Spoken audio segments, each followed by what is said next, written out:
وعلیکم السلام.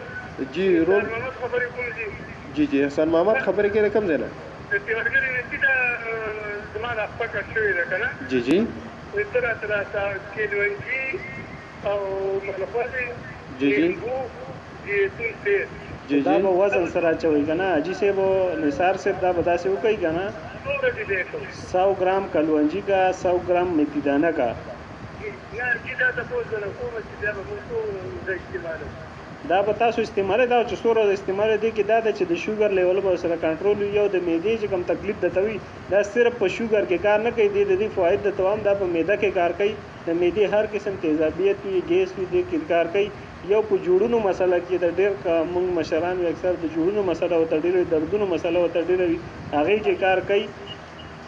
بل چې کوم دی په درد باندې سیری د چا وي اکثر د نیو سر باندې درد راځي د هغې کې کار کوي دا په ډېرو د دې فواید چې زه ته بیان کوم پروګرام به ختم شي او په د دې فواید ختمېږي نه چې دا تاسو څومره استعمالوئ نو دومره به تاسو ته اندازه لګي ډېره زیاته مننه بایجانه په کار کولو. وعلیکم السلام. حاجي ډاکټر صاحب د میسج د لارې موږ سره پوښتنه راغله وایي چې ډاکټر صاحب ته سلام کوم او کومه تیل چې تاسو وخوره دې نوم چې دی نو څه دی وایي؟ د ارنیکا تیل دی. جی جی ارنیکا تیل کې چې کوم دی نو دې کې به روټا جی جی سمفایټم او بل چې کوم دی نو د ارنیکا سمفایټم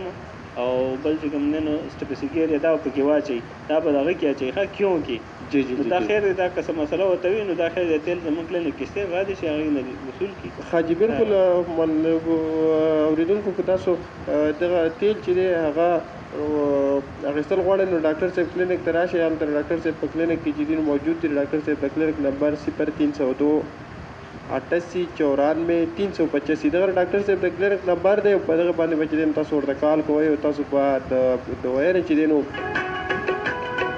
د ډاکټر صاحب د کلینیک نه هم وصولولی شئ. ورسره ډاکټر صاحب تاسو ته بار دا وایي چې دا نه وایي چې زما کلینیک ته راشئ بلکې دا تاسو ته وایي چې تاسو په خپل کور کې چې دی نو اول دغه ټوټکه وکړئ د هغه نه بعد که تاسو ته بیا هم ریلیف میلاو نه شو نو د هغه نه وروسته بیا زموږ کلینیک ته راشئ. نو کوشش وکړئ چې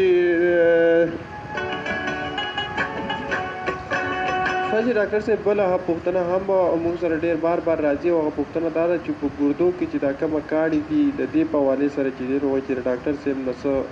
پوښتنه لرم د دې په حوالې سره به تاسو څه وایئ؟ بالکل عادل بھائی د دې چې کومه دا نسخه ده دا د 100% مې دغه کې په ازماو کې انشاءالله دې چې کومه ریزلټ دی په هفته نیمه کې به دوی ته د خپل ریزلټ پته ولګي. جی جی بل چې کوم دا کاڼې کېږي دې کې دوه قسمه کاڼې کېږي یو چې کوم دی کیلشیم اکزیرایډ کاڼې دی یو یوریک ایسډ کاڼې دی. جی جی دا کیلشیم اکزیرایډ کاڼې چې کوم دی دا ډېر خطرناک لکه خوړی ګټه چې وي جی جی بالکل دا دقسې وي. بل دا دی چې دا لږ سخت وي او بل یوریک ایسډ کاڼې داسې وي لکه د غر ګټه نه کومه چې رسته شوي جی جی نو دا په اسانۍ باندې وځي او بل دا کلشیم اکزیرایډ کاڼې چې کوم دی دا وځي نه دا په ډېر په زور باندې یو خو هغه بله چې کوم کاڼې تمه وي که نه دا یوریک ایسډ دا خو موږ دوایانې ورکوو د دوایانو سره راجېږي دا د وړو بولو په نالۍ سره دا بیا خارجېږي. جی جی جی جی دا یوریک ایسډ کیلشیم اکزیرایډ کاڼې چې کوم دی نو دا لږ سخت وي دا لږ ټایم اخلي. جی جی نو دوی دپاره ازموده نسخه دا دی په ګرده کې چې کوم دی فیټ دی یا زخم شوی دی یا تش واړه بولې سوځي د دې دپاره زبردسته فارموله داسې چلېږي چې زیتونو تیل دی روالي یو پیالی یا زیتونو تیل دی روالي یو پیالی یا د شهد روالي یو پیالی جی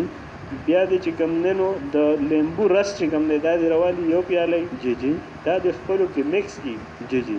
یو بوتل کې دی واچئ نن سبا د ګرمۍ موسم دی جی جی دوی دې داسې وکړي چې دا دې بیا د فریزر په لاندنۍ حصه کې کېږدي جی جی دا دې بیا سهار 2 چمچې په یو ګیلاس اوبو کې اچئ په تړم اوبو کې جی جی سهار په نهاره او ماښام په نهاره جی جی دا عمل دی چې کوم دی نو چې دا یو خو کاڼې یو خو دې کې سایز بس دغه نو هلته بیا سوي ته اندازه ولګي جی جی دا چې کوم 5-6 mm پورې کوم کاڼې وي انشاءالله په ګارنټۍ سره دروامه چې 2-2.5-3 هفتو کې به مکمل دا کاڼې دنه وته وي خارج شوی به جی جی یو چې کوم کار تاسو مله کیلشیم اکزیرایډ کاڼې وي نو دا کاڼې لږ خطرناک دا وي چې دا لږ سخت وي دا ټایم اخلي انشاءالله دغه به موږ خو دا به لږ ټایم اخلي دا کې دا چې ګرده کې زخم وي پیپ وي نو دا مسلې به ورسره حل کېږي یا چې کوم دی نو تشو واړه بول ورسره سوځي نو انشاءالله دا ټوکه دې ازماو کې 100% سره به انشاءالله د ګارنټۍ سره چې دا مسله به د دې حل شي. جی جی ښه ډاکټر صاحب زمونږ کومه پروډیوسر